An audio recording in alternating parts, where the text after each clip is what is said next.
the companies that you're working with already have some level of success in Mexico, so they're not completely green? Absolutely, and you see that's one of the big values of TechBA, that rather than experimenting with a fully brand new startup, customers in the US can be assured that the companies have already gone through some growing pains in Mexico. And here, of course, they are getting used to the environment and to the business environment, to the business climate of the US, but they already know how to be responsive to the customer needs, and they are already doing business in Mexico, typically for several years already before they come to the US.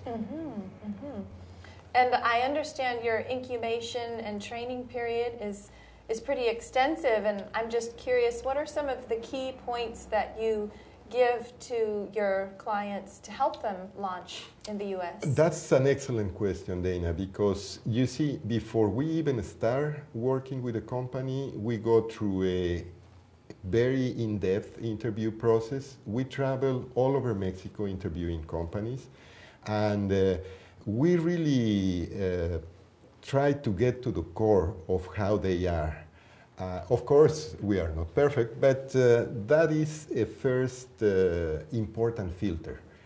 After we get the best companies, and by best I mean the companies that have a better chance of succeeding in the US market, after we find those jewels, we start working with them.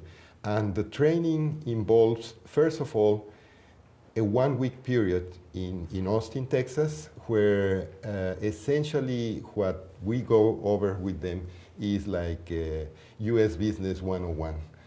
What is involved in doing business in the US? What's the difference between doing business in the US and doing business in